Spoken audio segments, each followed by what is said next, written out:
And good morning. I'm Dan DeRose with 19 News Now, coming to you from our digital desk. It is that time. It's Thursday. That's when we feature Cuyahoga's Most Wanted.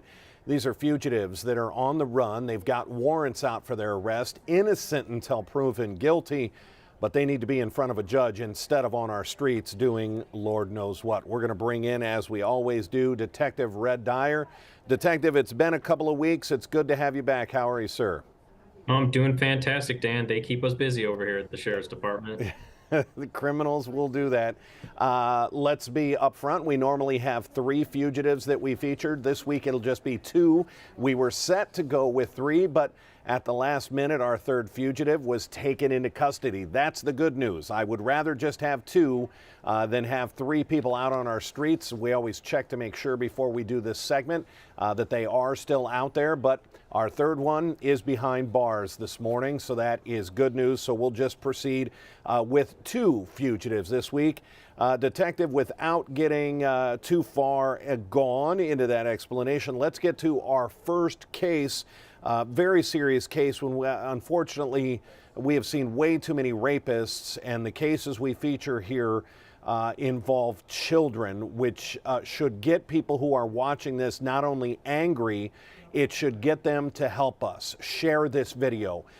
If you share this on social media, if you're watching this on Facebook right now, we know the power of social media by simply sharing this. Maybe you don't know this person, this fugitive, but somebody may, and they might watch it and get this individual off our street. Let's talk about Mario Palcheka. What do we know about Mario Palcheka? Well, Dan, as you mentioned, very serious accusations here. What we're talking about is an individual that's wanted by the Sheriff's Department because he's indicted for the rape of a child under the age of 13, Dan. The Sheriff's Department, as well as our community, based on these reactions, we see that they're very passionate about protecting our children and our community. He actually failed to appear for his arraignment court date in October of 2022, and a warrant was issued for his arrest. Our warrant team is actively looking for any information that can lead to the arrest of Mr. Palcheka.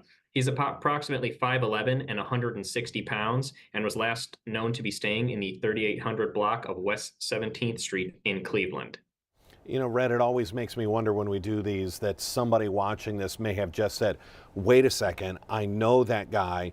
He may not go by Mario Palcheka anymore now that he's facing such serious charges. So sometimes it's as much as just seeing the picture.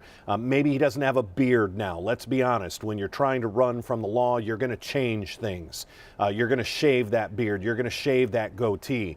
So take a look at that good picture. Maybe it's not Mario Palcheka. Maybe it's a different name completely. But by simply looking at that picture, think about that child's family who is still waiting for this individual to be taken into custody. This is a child under the age of 13 that he allegedly raped, and that's why he's now being featured on Cuyahoga's Most Wanted.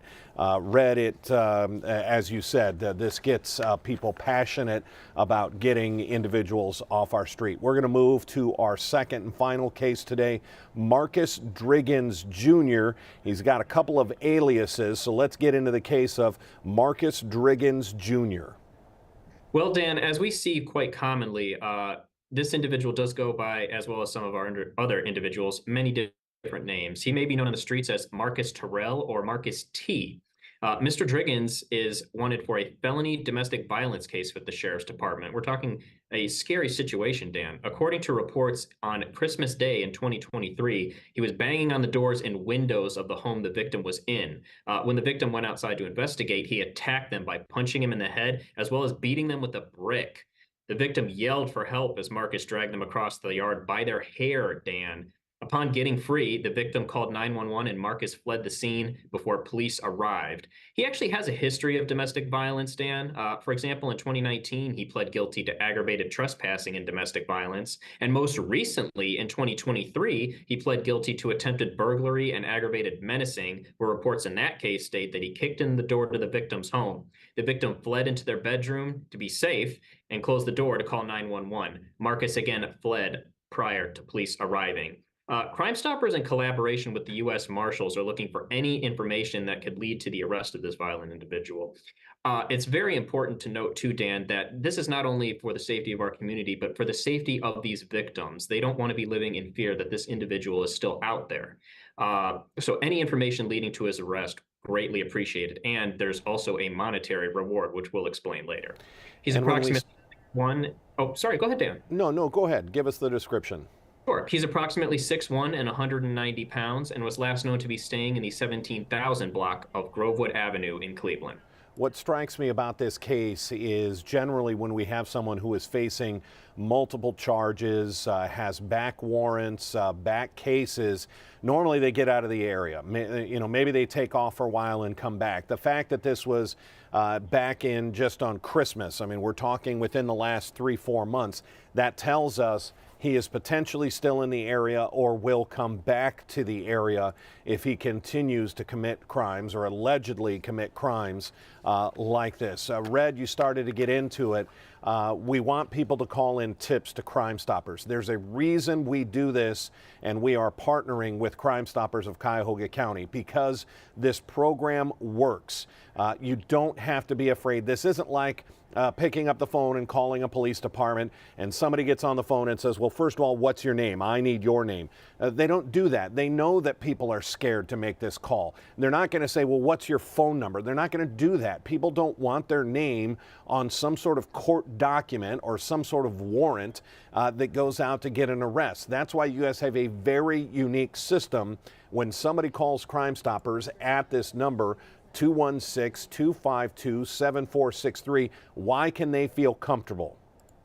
Dan, as we explain every week, they can feel comfortable because we don't record phone calls, we don't take down your name or any identifying information. Everything that we do is referenced to an anonymous tip number, including when you call back to see if your tip led to an arrest and is eligible for that reward. Yeah, eligible for up to $5,000. Hey, inflation is out there. Everybody could use an extra, some extra money in their bank account simply for turning somebody in that's accused of a serious crime, something as serious as raping a child under the age of 13. Detective Red Dyer, when we start talking about a reward, what do you like people to remember? I like them to remember that crime doesn't pay, but Crime Stoppers does. Crime Stoppers absolutely does. Up to a $5,000 reward. Here's that number one more time. 216-252-7463. Do you know Mario? Do you know Marcus? Let's get them off the street and in front of a judge. Red, we've done it again. We've given people the information. We've armed them with information so that they can help clean up our community. We appreciate you joining us. Thanks for the information today. My pleasure, Dan. Thank you. All right, take care, Red.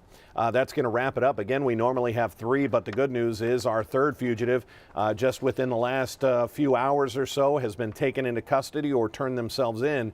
That's the good news. That's one less individual, one less fugitive on our street. If we have any other breaking news, it'll be right here on our digital platforms. I'll be anchoring our 11 o'clock news on CW43 in just about 20 minutes. I hope to see you there. Otherwise, we'll see you on our 3.5 hours of news and weather. It is a first alert weather day. Make sure you tune in to see when those storms are in and out of our area. Until then, I'm Dan DeRose with 19 News. Have a great afternoon. 19 News is everywhere. Download our CTV apps and follow us on social media @Cleveland 19 News.